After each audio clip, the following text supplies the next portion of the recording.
Glória a Deus, bom dia a todos. Aleluias, glória a Deus pela sua vida. Queremos saudar aí os visitantes, né?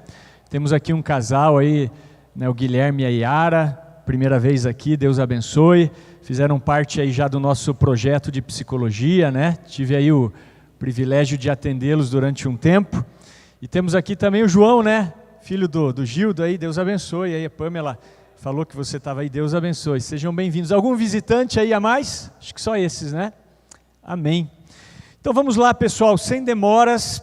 Quero convidar vocês a acompanharem comigo a leitura do texto base da mensagem dessa manhã. Vamos acompanhar a leitura de Juízes, capítulo 6, do versículo 11 ao versículo 16. Olha lá, já está no telão, né, com a mesma tradução aqui que eu vou usar. Então, Juízes 6, de 11 a 16, diz assim a palavra do Senhor. Então o anjo do Senhor veio e sentou-se debaixo do grande carvalho em Ofra, que pertencia a Joás, do clã de Abiezer. Gideão, filho de Joás, estava debulhando trigo no fundo de uma prensa de uvas, a fim de não ser descoberto pelos midianitas. O anjo do Senhor apareceu a Gideão e disse: o Senhor está com você, guerreiro corajoso. Gideão respondeu: meu Senhor, se o Senhor está conosco, por que nos aconteceu tudo isso? E onde estão os milagres que nossos antepassados nos falaram? Acaso não disseram: o Senhor nos tirou do Egito?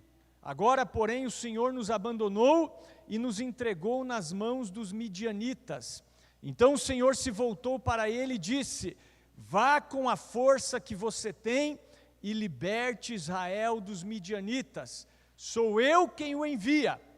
Mas, Senhor, como posso libertar Israel? Perguntou Gideão. Meu clã é o mais fraco de toda a tribo de Manassés, e eu sou o menos importante de minha família. Certamente estarei com você, disse o Senhor, e você destruirá os midianitas como se estivesse lutando contra um só homem. Amém, queridos? Bem, nessa manhã nós vamos meditar nessa passagem, onde a Bíblia relata sobre o chamado de Gideão. Vocês que estão acompanhando as ministrações, vocês sabem que nesse mês de julho temos falado e ensinado sobre o chamado de Deus para as nossas vidas. Então o objetivo é ler passagens onde Deus chamou os seus servos, explicar essas passagens e aplicar princípios para as nossas vidas. Então, vocês devem lembrar que no primeiro domingo do mês eu falei sobre o chamado do profeta Jeremias. No segundo domingo, falei sobre o chamado de Abrão, né? Ele ainda não se chamava Abraão, ainda era Abrão. E hoje nós vamos refletir sobre o chamado de Gideão.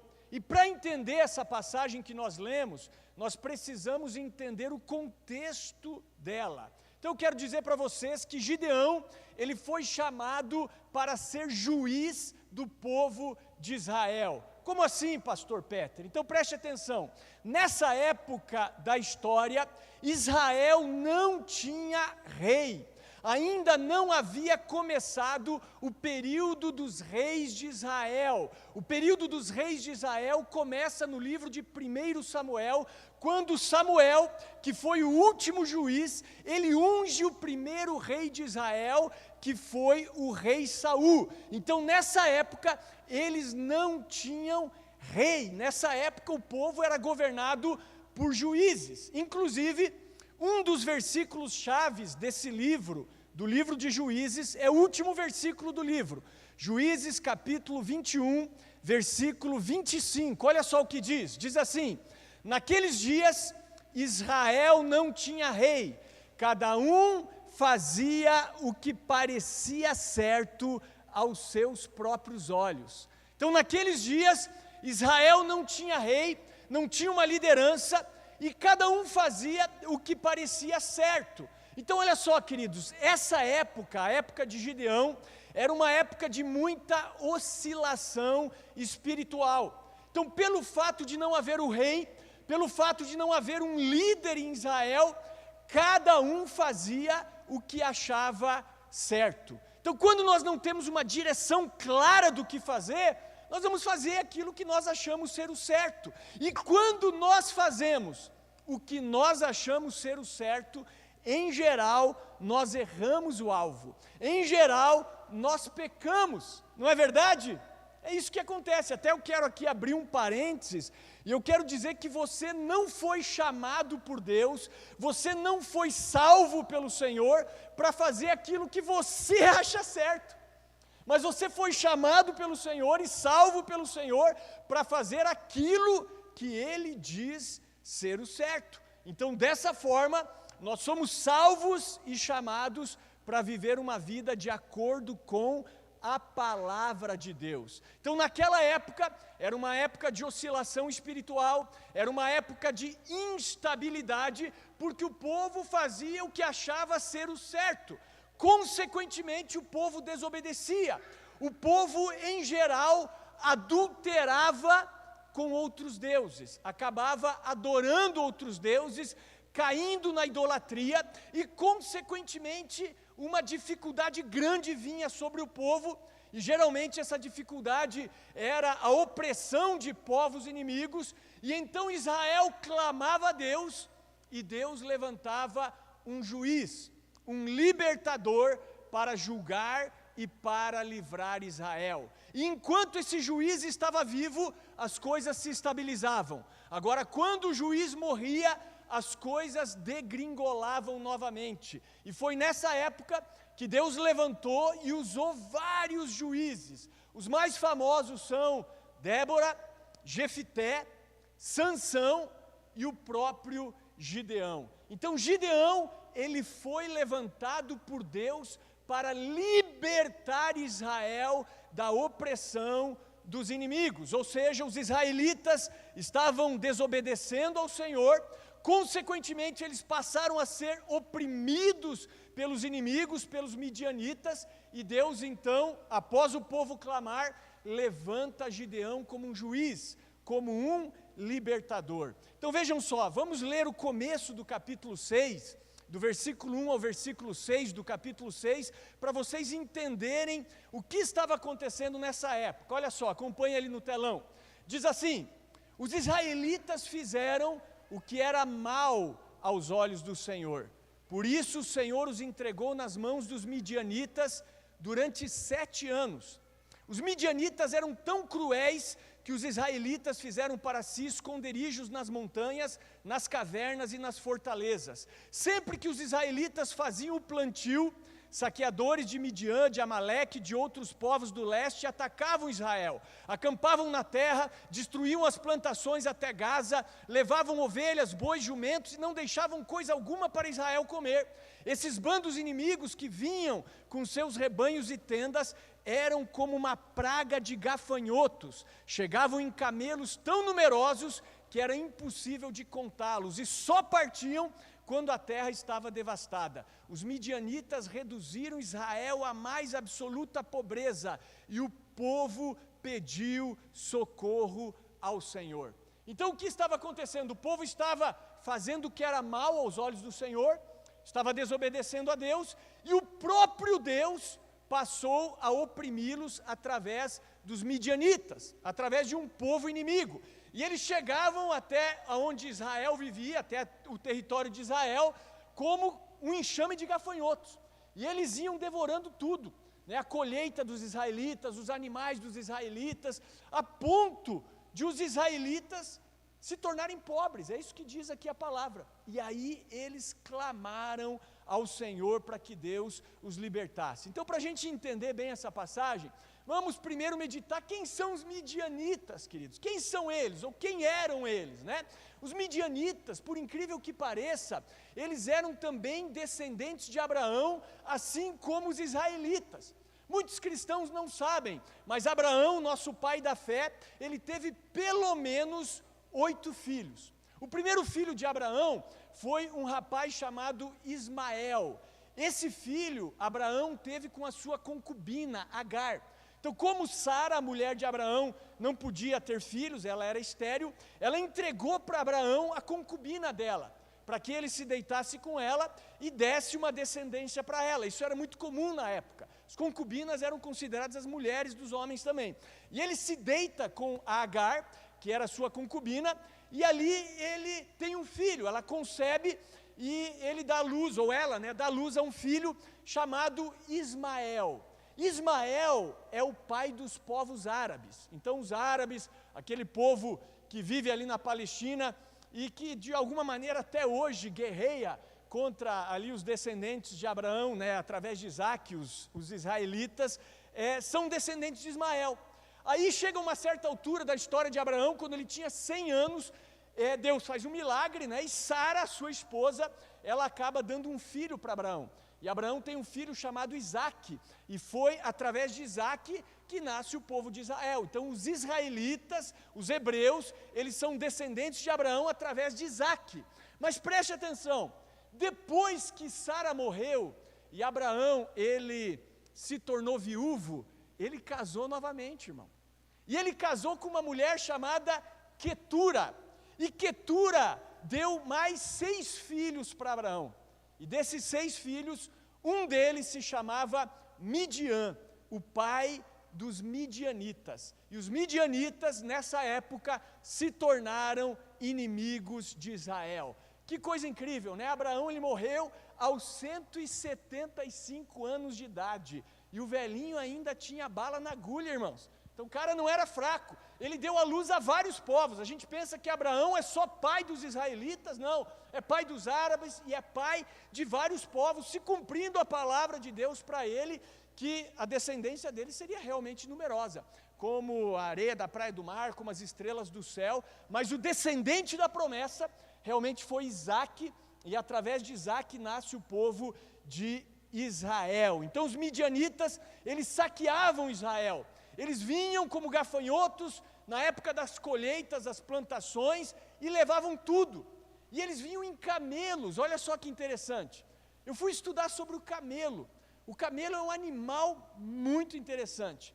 Ele aguenta 180 quilos mais uma pessoa sobre os seus lombos. Então é um animal extremamente forte.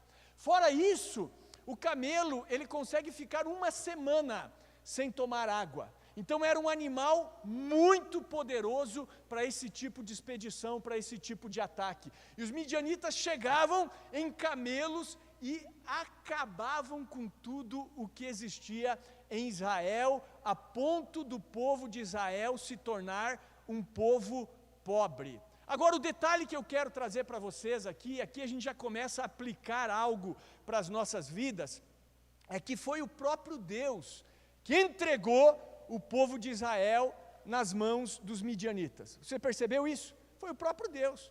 Olha só, vamos reler o versículo 1 do texto de Juízes 6. Diz assim, os israelitas fizeram o que era mal aos olhos do Senhor, por isso o Senhor os entregou nas mãos dos midianitas durante 7 anos. Então vejam que Deus enviou os midianitas para corrigir Israel. Eles estavam desviados, eles estavam desobedecendo, eles estavam fazendo o que era mal aos olhos do Senhor, então o Senhor envia sobre eles uma opressão. Inclusive aqui eu quero também abrir um parênteses, e eu quero trazer isso para a minha vida pessoal, Eu sempre oro para que Deus use as circunstâncias, para que eu seja sempre mantido, eu me mantenha, digamos assim, no rumo certo. Então eu digo, Deus, se em algum momento meu coração, minha alma, eu estiver me desviando dos teus propósitos, pode usar as circunstâncias, pode me oprimir, mas não me deixa sair do teu caminho. Eu quero cumprir os teus propósitos na minha vida. E eu sei que Deus é Pai. Deus é um Pai que ama os seus filhos. E como Deus nos ama, Ele nos corrige. É isso ou não é? Se você está sem correção, irmão, se você está sem correção, irmã, então você não é filho, você não é filha. Porque Deus, Ele corrige o filho a quem Ele ama. Inclusive eu já conversei com pessoas que estavam em pecado deliberado, tá? sabiam, porque tinham conhecimento da palavra, estavam em pecado deliberado, e eles diziam assim: mas cara, está tudo bem na minha vida, eu sei, eu tenho esse problema, eu tenho esse pecado, eu faço isso mesmo, pecados assim que levam à morte, irmãos, né? Mas eles diziam assim: mas eu prospero, eu tenho status, eu tenho tranquilidade, as coisas continuam indo bem na minha vida, eu tenho saúde. E eu pensava, isso é preocupante. Isso é preocupante, porque a pessoa está vivendo em pecado deliberado e ela está confortável. E eu penso: Deus, que isso nunca aconteça comigo. No momento em que eu errar, que eu pecar, que eu desobedecer, que eu sair da rota, Senhor, me oprime se for necessário. Mas eu não quero, viver confortável no meio do pecado. E algumas dessas pessoas, já citei aqui o caso de alguns, morreram de uma hora para outra, em transtornos, em acidentes, enfim, estavam numa vida confortável no meio do pecado. Agora, se você é um filho de Deus, em Cristo Jesus, ama a Deus e é amado dEle, a palavra de Deus diz que Ele vai usar circunstâncias para o teu bem, não é verdade? Todas as coisas contribuem para o bem daqueles que amam a Deus. Romanos capítulo 8, versículo 28, sabemos que todas as coisas contribuem para o bem daqueles que amam a Deus, daqueles que são chamados segundo o seu propósito. Então essa é a primeira lição que eu posso extrair dessa história. Se Deus me ama, se eu sou um filho de Deus, se eu o amo, Ele sem dúvida vai usar as circunstâncias para que eu esteja sempre dentro do seu propósito. Pastor, não, eu não experimento isso. Então pense e reflita se você é filho de Deus. Então saiba, Deus tem um propósito por trás de todo problema, e Ele usa muito as circunstâncias para que a sua vontade se cumpra em nossa vida. É como uma frase que diz assim, eu gosto muito dessa frase, diz assim, uvas devem ser esmagadas para produzir vinho, diamantes se formam sob pressão, olivas são pressionadas para extrair o seu óleo, sementes germinam na escuridão. Sempre que você se sentir esmagado, sob pressão, pressionado ou no escuro, lembre-se que você está num lugar poderoso de transformação e transmutação. Confie no processo. Então eu repito, a primeira lição que eu posso extrair dessa história é que se Deus me ama, se eu sou um filho de Deus, se eu o amo, Ele vai sem dúvida usar as circunstâncias para que eu esteja sempre dentro do seu propósito. Deus tem um propósito por trás de todo o problema, e Ele usa as circunstâncias para que a sua vontade se cumpra em nossas vidas. Deus, Ele está muito mais preocupado em cumprir um propósito na sua vida, em transformar você, do que te dar uma vida confortável. Na verdade, Deus nunca prometeu que nos daria uma vida confortável. Isso é conversa de teologia da prosperidade, isso é heresia. Deus nunca prometeu isso. Deus quer cumprir o propósito dEle na nossa vida, mas não prometeu que nos daria uma vida confortável. Ele prometeu uma aterrissagem segura, não uma viagem tranquila. Vocês entenderam ou não? Então, glória a Deus, o povo se desvia, o povo faz o que é mal aos olhos do Senhor. O Senhor usa os midianitas para oprimir o povo, para que o povo pudesse voltar ao propósito dEle. Então a primeira lição é essa: Deus pode estar usando circunstâncias na tua vida. Eu estou sofrendo, pastor Petro, está difícil, estou passando situações difíceis na minha vida. Comece a buscar Deus. Deus, o que o Senhor quer me ensinar?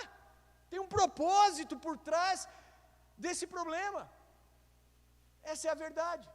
Segunda lição que eu posso extrair aqui dessa passagem de Gideão, está no versículo, ou nos versículos 11 e 12 do texto. Então vamos lá, Juízes 6, 11 e 12.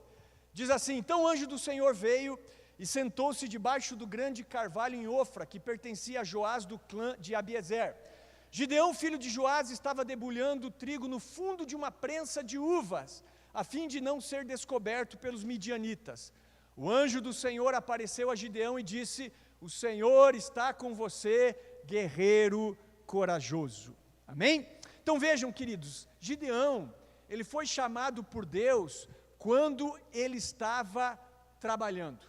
Ele estava debulhando o trigo, ele estava malhando o trigo num lagar, num tanque de prensar uvas. Por que ele estava fazendo isso? Ele estava fazendo isso para que ele não fosse descoberto pelos midianitas. Agora a gente precisa entender o contexto, né?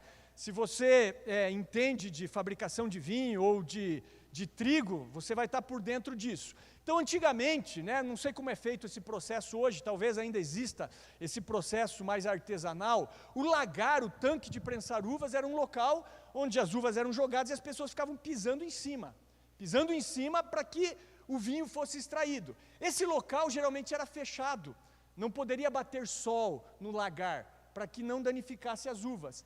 Já o trigo, ele não era malhado num lugar fechado, ele era malhado na eira, ele era debulhado na eira, um lugar aberto, com claridade, com sol, onde eles iam jogando o trigo para cima, e era bom que batesse vento. Por quê? Porque o vento espalhava a palha, e eles podiam separar o trigo da palha. Então o trigo era malhado na eira, a uva era pisada no lagar. Gideão estava malhando o trigo no lagar, ele estava fazendo um serviço num ambiente que não era propício para isso, não tinha vento, estava fechado, não tinha iluminação adequada. Por que ele fazia isso? Ele fazia isso para que os midianitas não descobrissem que ele estava malhando o trigo, para que ele não fosse roubado. Ele estava pensando no seu sustento, ele estava pensando no sustento da sua família. E trazendo isso para nós, muitas vezes nós estamos nessa mesma situação. Nós estamos malhando o trigo no lagar, ou seja, nós estamos realizando o nosso trabalho, ou até mesmo o trabalho de Deus, em ambientes que não são os ideais. E eu quero dizer para vocês, isso faz parte da vida. Isso faz parte da vida. Se você for esperar todas as coisas estarem perfeitas para você realizar o que você precisa realizar, você nunca vai fazer nada. Então nós temos que fazer com os recursos que nós temos. E Gideão, ele falou, eu tenho que garantir o meu pão. Não dá para malhar o trigo na eira, os midianitas vão vir. Então eu vou malhar o trigo no lagar, não é o ambiente ideal. Com certeza demorava mais, dava mais trabalho, mas Gideão estava ali malhando o trigo no lagar. Então os ambientes muitas vezes não são os ideais, mas nós temos que realizar a obra que Deus nos chamou para realizar. E vejam que quando ele estava ali malhando o trigo no lagar, o anjo do Senhor sentou numa pedra. E eu acredito que o anjo do Senhor ficou observando Gideão. O anjo do Senhor aqui é o próprio Senhor, tá? É uma referência a uma cristofania aqui, né? Jesus aparecendo no Antigo Testamento, né? E Gideão ali, o anjo observando, e aí o anjo fala com Gideão. Nós vemos que ele estava observando o quê? Cara, esse cara eu quero usar. Olha a dedicação, olha o esforço, olha a mentalidade desse cara. As circunstâncias são terríveis, mas ele está fazendo a parte dele. O cara era esforçado, irmão. O cara era trabalhador. Deus o chamou quando ele estava na lida, usando os recursos que ele tinha para ter sustento. Se você observar outros relatos de pessoas chamadas por Deus, isso aqui parece ser uma coisa comum. Deus, em geral, ele sempre chama as pessoas enquanto elas trabalham. Você já viu isso? Por exemplo, Moisés. Quando Deus chamou Moisés, ele estava pastoreando os rebanhos do seu sogro Jetro. Quando Deus chamou Eliseu, Elias foi lá e estendeu a capa sobre Eliseu. Ele estava com a junta de bois arando a terra, ele era um lavrador.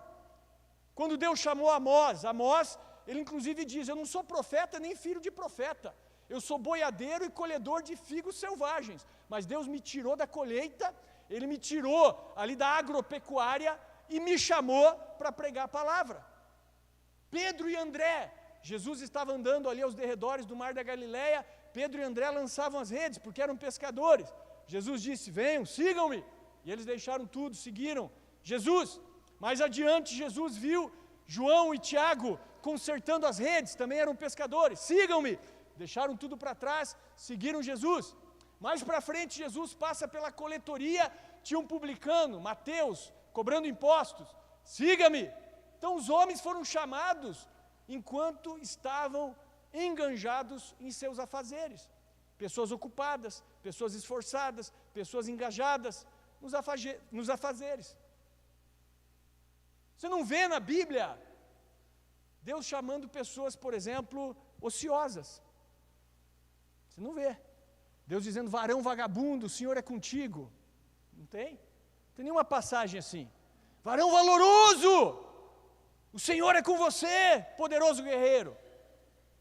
Então Deus chama pessoas ocupadas. Se algo comum existe no chamado de Deus, porque a gente não sabe qual é o critério de Deus para chamar pessoas, mas se tem um critério comum é esse. Pessoas trabalhadoras, enganjadas, pessoas esforçadas. Tira as pessoas desse lugar e coloca na linha de frente da sua obra. Então, homem de Deus, mulher de Deus, seja guerreiro, guerreira, levante cedo, chegue antes, saia depois, no seu trabalho, na sua empresa, faça mais do que é esperado. Pô, Deus vai amar você. Pode ser que chegue um dia que o anjo do Senhor diga, varão valoroso, o Senhor é contigo, quero te usar mais intensamente ainda na minha obra. Então, primeira lição do texto, Deus corrige a quem Ele ama, Ele usa as circunstâncias para nossa correção. Segunda lição, Deus chama os esforçados, os trabalhadores, pessoas ocupadas em seus afazeres e enganjadas em sua labuta. Terceira lição, vamos adiantar um pouquinho, versículos 13 a 15, diz assim, Juízes 6, de 13 a 15. Gideão respondeu, meu Senhor, se o Senhor está conosco, por que aconteceu tudo isso? E onde estão os milagres de que nossos antepassados nos falaram?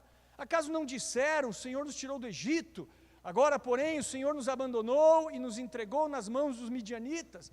Então o Senhor se voltou para ele e disse, vá com a força que você tem e liberte Israel dos midianitas, sou eu quem o envio. Mas Senhor, como posso libertar Israel? Perguntou Gideão.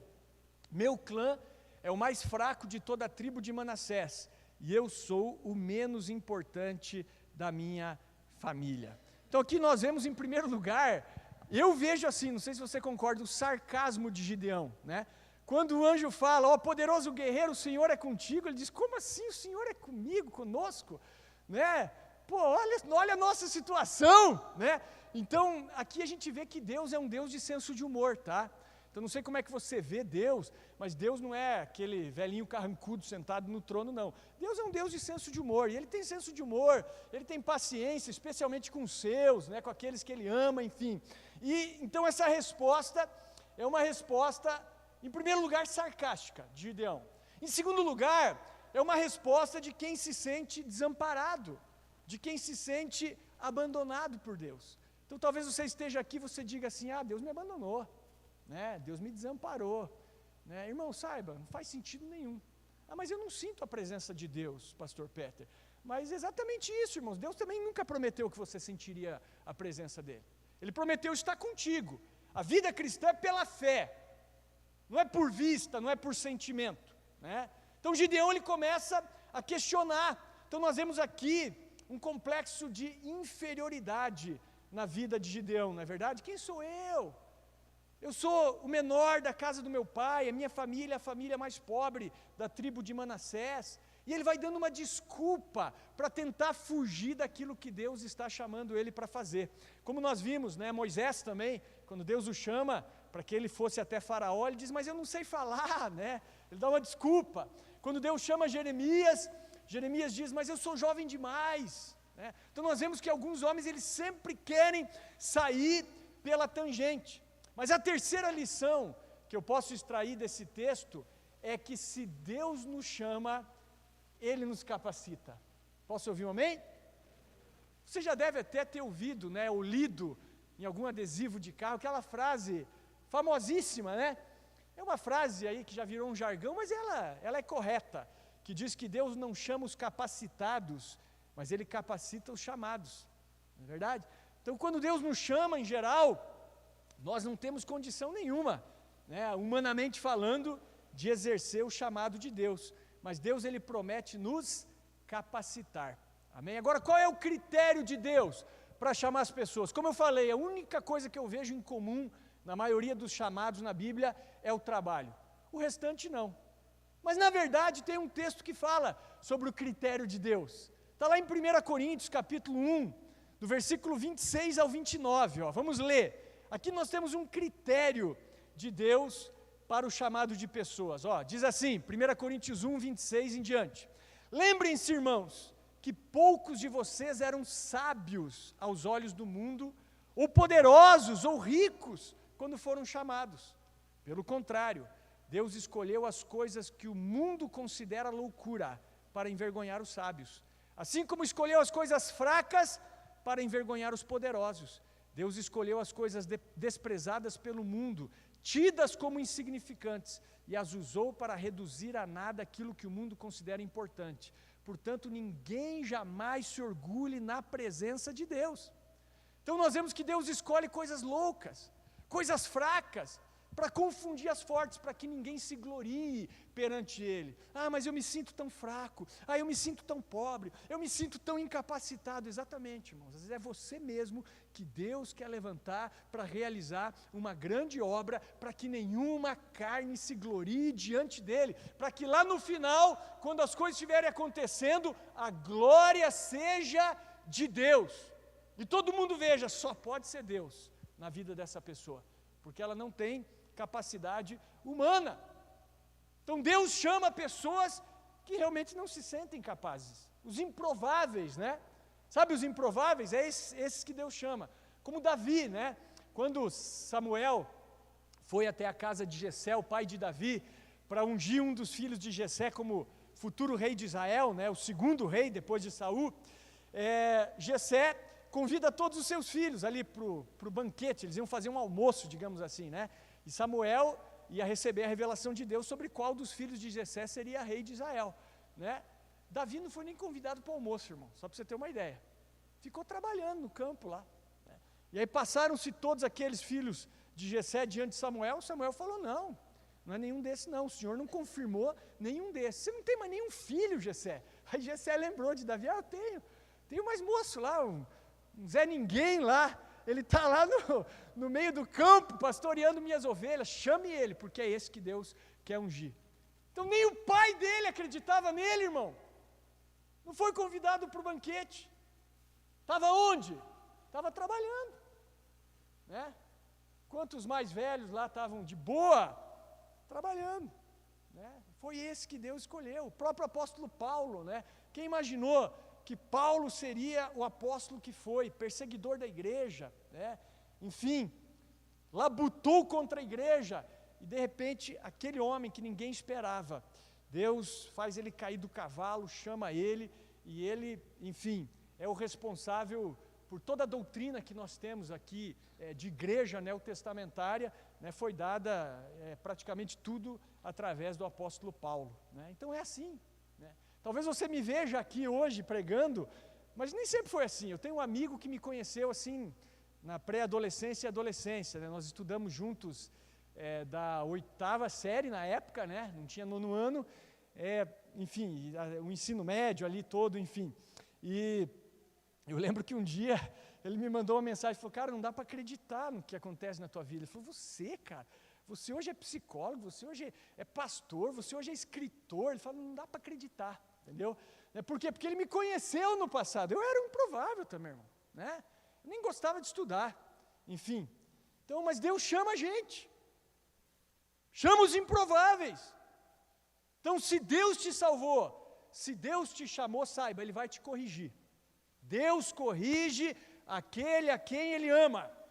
Segunda coisa, Deus chama os esforçados, os trabalhadores, pessoas ocupadas em seus afazeres, engajadas em sua labuta. Terceira, Deus chama os improváveis, não os prováveis. Ele não chama os capacitados, mas Ele capacita os chamados. Então não fuja do que Deus tem para você. Busque as competências necessárias para cumprir o seu chamado. E finalmente, o último ponto aqui a ser destacado está no verso 16. Diz assim, Juízes 6,16. Certamente estarei com você, disse o Senhor, e você destruirá os midianitas como se estivesse lutando contra um só homem. Então, o último ponto aqui é um dos mais importantes. Deus promete estar com Gideão. Então, quando Deus verdadeiramente nos chama, Ele promete estar conosco. Ele promete ir à nossa frente, Ele abre o caminho para que o seu propósito se cumpra. Como diz a palavra em Romanos capítulo 8, versículo 31, se Deus é por nós, vamos lá, vamos ver se você sabe, se Deus é por nós, isso, quem será contra nós? Até mesmo na continuidade desse texto, você vai lendo, ali diz que nós somos mais do que vencedores por aquele que nos amou.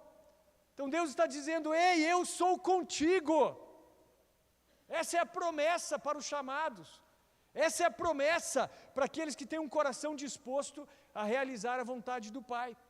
Então o que esse chamado de Gideão nos ensina é que um com Deus é sempre a maioria. Amém?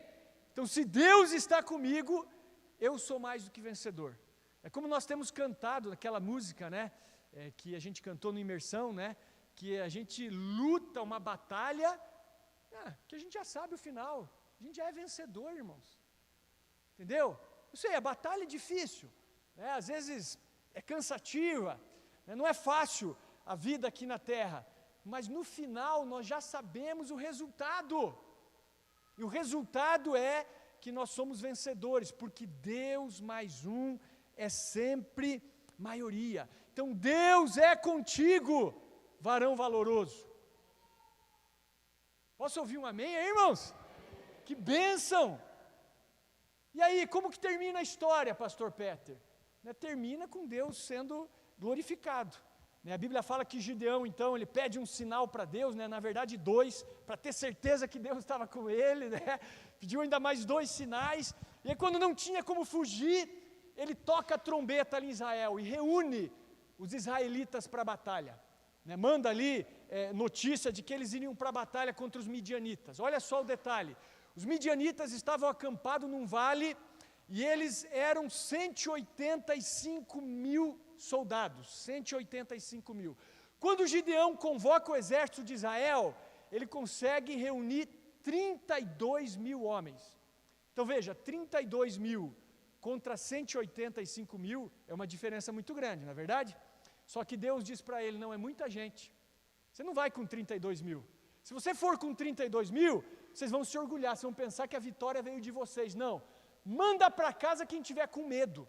Inclusive a lei de Moisés diz que quando o povo fosse para a batalha, o comandante ele deveria dizer, quem está com medo vai para casa. E foi isso que Gideão fez, estava na lei de Moisés. Quem tiver com medo aí, vai embora, vai para casa. Sobraram 10 mil homens, 22 mil soldados de Israel foram embora. Agora eram 10 mil contra 185 mil. Deus diz, não, é muita gente ainda. Se vocês forem com 10 mil contra eles, vocês vão pensar que vocês são os caras, eu não vou ser glorificado. Então Gideão faz o seguinte, desce até o ribeiro e manda os homens tomarem água. Quem tomar água de 4, assim como um animal de 4, esse você manda para casa. Quem se agachar e trouxer água para a boca e lamber a água assim como um cachorro, esse vai lutar com você. Resumindo, sobraram 300 homens. E aí Gideão vai com esses 300 homens. Deus diz, com esse mesmo, com 300 homens que você vai vencer os midianitas. Então ele vai para uma batalha contra 185 mil homens com 300 soldados. E aí quando ele chega ali perto do acampamento dos midianitas, já era de noite, Deus diz para ele, pega um servo teu, desce até o acampamento e ouça o que estão falando de você lá. E aí ele pega um servo chamado Puá, e ele desce de noite até o acampamento dos midianitas, e de repente ele ouve 2 homens conversando, e um diz para o outro, eu tive um sonho. Qual foi o sonho? Eu vi tipo um pão de cevada rolando e derrubando as tendas dos midianitas. Aí outro diz, isso é a espada de Gideão, Deus entregou o exército midianita nas mãos de Gideão. Gideão, então ele se fortalece, eles estão com medo, eles já sabem que Deus é comigo. E aí ele volta todo empolgado. E Deus dá a direção para ele divide os 300 homens em 3 grupos, dá tocha na mão desses homens, na outra mão uma trombeta, essa tocha tinha que estar dentro de um vaso de barro, e Gideão diz, vocês vão fazer o que eu fizer, vamos dividir os 3 grupos ao redor do acampamento, tudo o que eu fizer vocês fazem. Quando Gideão deu o sinal, eles tocaram a trombeta, quebraram o vaso de barro, levantaram as tochas e gritaram pelo Senhor e por Gideão. Nesse momento, os midianitas levantaram desesperados com aquela gritaria, e eles começaram a atacar um ao outro, eles começaram a se matar, não sabia quem era inimigo, eles mesmos começaram a se matar, e os poucos que restaram, Gideão perseguiu, né, ele também acabou ali chamando mais alguns israelitas para ajudar nessa fase final, e eles acabaram completamente com o povo midianita, sem praticamente usar a espada, sem usar força. Por quê? Porque o Senhor era com eles, amém? Então quando o Senhor é conosco, quem é contra nós? Quem vai nos vencer? Então o importante, querido, é você ter essa convicção de que o Senhor, Ele é contigo, amém? Então primeira coisa que eu aprendo nessa passagem do chamado de Gideão: Deus corrige a quem Ele ama, Ele vai usar circunstâncias para o nosso bem. Segunda coisa, Deus chama os esforçados, né? Se tem uma coisa em comum nos chamados dos homens de Deus e das mulheres de Deus, foram pessoas enganjadas na sua labuta. Terceira coisa, Deus não chama os prováveis, os capacitados, mas Ele capacita os chamados. Então se você se sente incapaz, saiba, talvez é você mesmo que Deus quer usar. E quarta coisa, se Deus, Ele realmente te chamar, e é isso que Ele tem feito, Ele é contigo, amém? E se Deus é por nós, quem será contra nós? Né? Então você e Deus sempre serão a maioria, né? A vitória, ela é certa, então não tem como dizer que vai ser uma vida tranquila, né? Não vai ser, porém, no final, nós seremos mais do que vencedores em Cristo Jesus. Amém, queridos? Vamos orar por isso. Convido você a se colocar de pé, chamar o louvor aqui à frente.